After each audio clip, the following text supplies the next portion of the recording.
안녕하세요. 경로대학의 김대경 목사입니다. 오늘 하나님께서 우리에게 주시는 말씀은 사무엘상 17장 45절에서 47절까지의 말씀입니다. 제가 봉독해 드리겠습니다.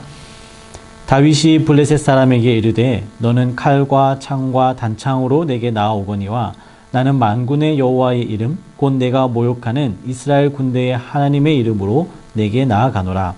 오늘 여호와께서 너를 내 손에 넘기시리니 내가 너를 쳐서 내 목을 베고 블레셋 군대의 시체를 오늘 공중의 새와 땅의 들짐승에게 주어 온 땅으로 이스라엘에 하나님이 계신 줄 알게 하겠고 또 여호와의 구원하심이 칼과 창에 있지 아니함을 이 무리에게 알게 하리라.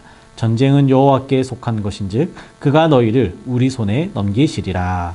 아멘. 우리는 지난 시간에 나의 가치를 발견해 주는 사람을 만나라 라는 제목으로 하나님의 말씀을 나누었습니다. 오늘은 나의 실력을 증명해 주는 사람을 만나라 라는 제목으로 하나님의 은혜를 나누어 보고자 합니다. 2010년 밴쿠버 올림픽에서 피겨스케이팅 금메달을 딴 김연아 선수는 이 엄청난 연습벌레로 잘 알려져 있습니다. 한 언론에 소개된 김연아 선수의 연습량을 살펴보면 김연아 선수는 하루에 12시간을 연습합니다. 체력훈련 2시간, 지상훈련 2시간, 그리고 나머지 8시간은 빙판 위에서 훈련을 한다고 합니다. 1년에 시계 반대 방향으로 도는 이 턴을 무려 1만 번 이상 연습하는데요. 점프를 하다가 엉덩방아를 찍는 그 횟수도 1년에 1,500번이 넘는다고 합니다. 우리는 엉덩방아 한 번만 찍어도 허리가 아프다느니 다리가 아프다느니 못 걷겠다느니 뭐 그런 말을 달고 사는데 김연아 선수는 하루에 평균 5번이나 엉덩방아를 찍고도 다시 일어나서 아픔과 고통을 참으면서 연습하고 연습했다는 것이죠. 김연아 선수가 이렇게 엄청난 연습에 또 연습을 다하다 보니까 이 모든 것들을 다 소화했기 때문에 올림픽 무대에서 세계 최고의 연기를 보여주었고 그래서 금메달을 딸 수 있었다는 것은 우리가 모두가 잘 알고 있는 이야기입니다. 그런데 김연아 선수가요, 이렇게 금메달을 딸 수 있었던 또 다른 결정적인 이유가 하나 있습니다. 그것은 김연아 선수에게 아사다 마오라는 강력한 라이벌이 있었기 때문입니다. 아사다 마오는 일본 선수인데요. 공교롭게도 김연아 선수와 나이가 같습니다. 동갑내기 선수이지요. 아사다 마오는 12살 때 트리플 악셀이라는 3회전 반 점프를 하게 되면서 천재소녀라고 이름을 알리게 됩니다. 그러면서 주니어 그랑프리 파이널 그리고 주니어 세계선수권을 우승하면서 도무지 적수가 없다라는 평가를 받게 됩니다. 이 김연아 선수는 아사다 마오라는 강력한 라이벌이 있었기 때문에 그녀를 뛰어넘고자 더욱더 많은 연습을 하게 됩니다.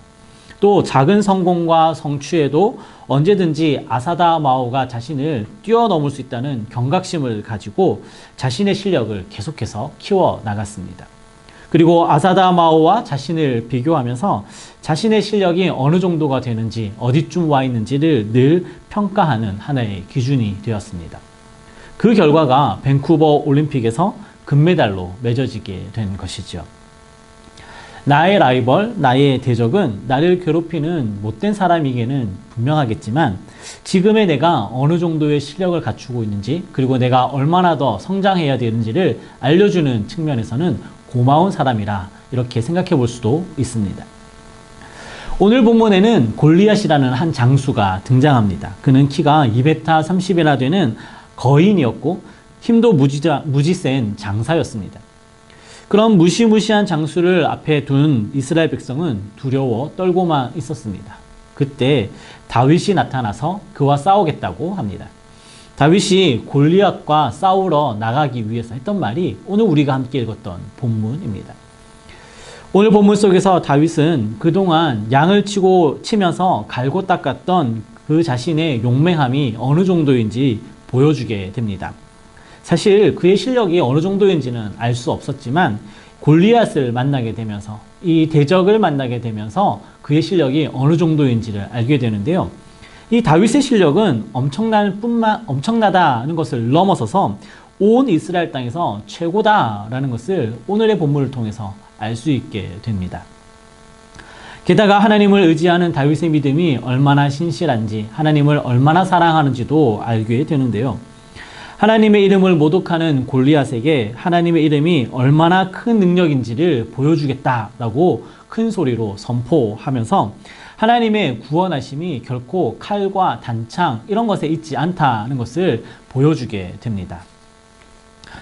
다시 말해서 다윗은 골리앗을 만나기 전까지는 그저 시골의 한 명의 양치는 양치기에 불과했지만 골리앗을 만나서는 온 이스라엘에서 제일 가는 무사이며 온 이스라엘에서 제일 하나님을 사랑하는 사람이다 라는 것을 인정받게 되었다는 것이죠.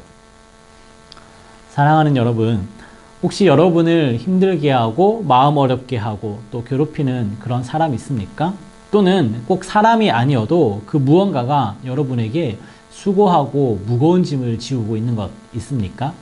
그렇다면 단순히 그 사람을 미워하지 마시고 그 사람을 통해서 성장하고 성숙할 수 있는 기회로 삼기 원합니다. 또 특별히 예를 들어서 사람이 아닐지라도 건강이 안 좋다면 건강하기 위해서 운동하게 되고요. 또 술, 담배와 같은 유해한 것들을 멀리 피하게 되고요. 또 규칙적인 생활을 하게 되지 않습니까? 그러니 꼭 병은 나고 아픈 것이 나쁜 것만은 아니고 우리의 삶이 더욱더 건강해질 수 있도록 인도해주는 하나의 길이 될 수 있다는 것을 기억해 주시기를 바랍니다. 나의 라이벌과 대적을 통해서 또 우리가 하나님을 얼마나 사랑하는지 또 얼마나 믿고 신실하게 그 말씀을 순종하고 살아가고 있는지를 알 수 있게 됩니다. 그 과정 속에서 우리의 내면이 더욱더 성장하고 성숙하게 되고요. 우리의 믿음이 더욱더 향상되고 더 큰 인물로 자라날 수 있다는 것을 기억해 주시기를 부탁드립니다. 말씀을 맺겠습니다. 사랑하는 여러분, 여러분에게는 아사다마와 같은 라이벌 그리고 골리앗과 같은 대적이 있습니까? 그들을 축복하십시오. 바라옵기는 우리의 라이벌과 대적과의 만남을 통해서 믿음이 성숙하고 우리의 실력이 성장하는 이 놀라운 은혜와 축복이 우리 가운데 있기를 우리 주 예수 그리스도의 이름으로 축복합니다. 감사합니다. 기도하겠습니다. 하나님 감사합니다. 우리의 삶 가운데 우리를 힘들게 하고 아프게 하는 대적들이 있습니다. 라이벌들이 있습니다. 하나님 우리가 그들을 미워하고 싫어하고 피하기보다는 그들을 통하여서 우리의 믿음이 더욱더 성장하고 우리의 실력이 더욱더 자라나는 계기와 기회를 삼을 수 있도록 은혜를 더하여 주시옵소서. 예수님의 이름으로 기도합니다. 아멘.